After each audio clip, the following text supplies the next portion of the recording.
मदनपुर नामक एक बहुत ही सुंदर गांव था। वहां के लोग बहुत ही खुश रहा करते थे तथा एक दूसरे की मदद किया करते थे। वह सारे हिल मिल कर रहते थे। अरे बेटा, जल्दी लौट कर आ जाना। हाँ हाँ पिताजी, शहर का जैसे ही काम खत्म हो जाएगा मैं आ जाऊंगा। अब चलता हूँ पिताजी। एक दिन की बात है, एक जादूगरनी उस गांव से गुजर रही थी। इतनी सुंदर नगरी तो मैंने कभी नहीं देखी। क्यों ना मैं इस नगरी को अपने वश में कर लूं और यहाँ पर अपना महल बनाऊं और यहाँ के लोगों को अपना गुलाम बना लेती हूँ। फिर जादूगरनी उस गांव पर अपना काला जादू कर देती है और गांव के लोगों से अपनी सेवा करवाती है। अरे ओ बुड्ढे, तू आज मेरे लिए आम के मीठे मीठे फल ले आ। मुझे आज आम के फल खाने का बहुत मन हो रहा है।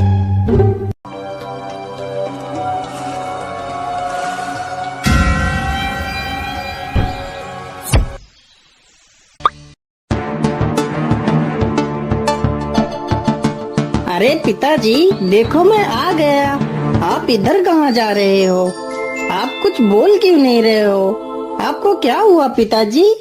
अरे ये क्या, पिताजी कुछ बोल क्यों नहीं रहे हैं? आखिर यहाँ क्या चल रहा है? मुझे इसका पता लगाना होगा।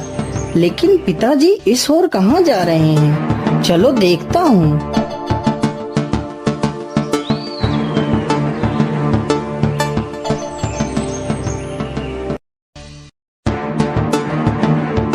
अरे बुड्ढे, तू आम ले आया? चल रख दे इधर और दूसरा काम कर जाके। अरे यहाँ क्या चल रहा है?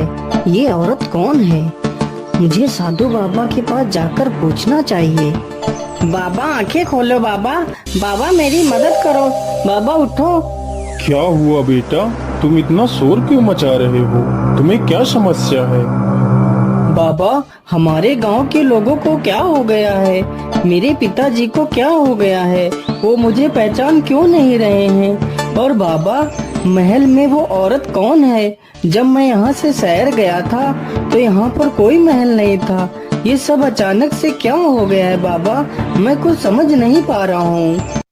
फिर बाबा ध्यान लगाकर देखते हैं और बताते हैं, बेटा वह कोई औरत नहीं बल्कि एक जादूगरनी है और उसने पूरे गांव पर अपना काला जादू कर रखा है। तो बाबा जी, मैं अपने गांव की रक्षा कैसे करूं? मैं अपने पिताजी को कैसे बचाऊं? बाबा मुझे कोई उपाय बताइए। बेटा, उस जादूगरनी के जादू से गांव को मुक्त कराने का एक ही उपाय है। यहाँ से 100 मील दूर एक कुंभा नामक गुफा है। उस गुफा में तुम्हें मेरे गुरुजी मिलेंगे। वह तुम्हें इसका उपाय अवश्य बताएंगे। जाओ बेटा। फिर मोहन गुफा की तरफ चल देता है।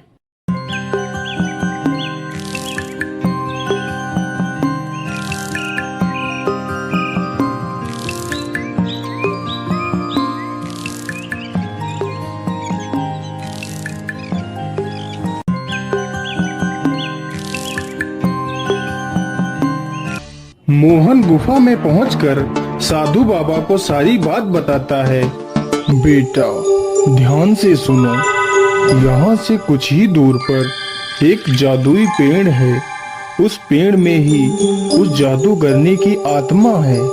अगर तुम उस पेड़ को नष्ट कर दो तो उस जादूगरनी की मृत्यु हो जाएगी और तुम्हारा गांव काले जादू से मुक्त हो जाएगा।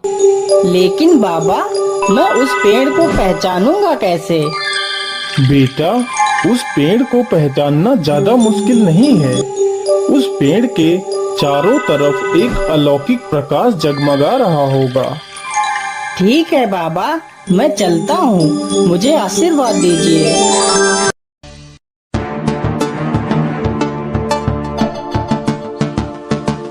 मुझे लगता है कि वह जादुई पेड़ यही है जो बाबा ने बताया था। चलो जल्दी से मैं इसे काट देता हूँ। तभी जादूगरनी वहाँ पर आ जाती है। अरे मूर्ख, तू ये क्या कर रहा है? तू इस पेड़ को क्यों काट रहा है? तू इस पेड़ को मत काट, नहीं तो मैं तुझे मार डालूंगी।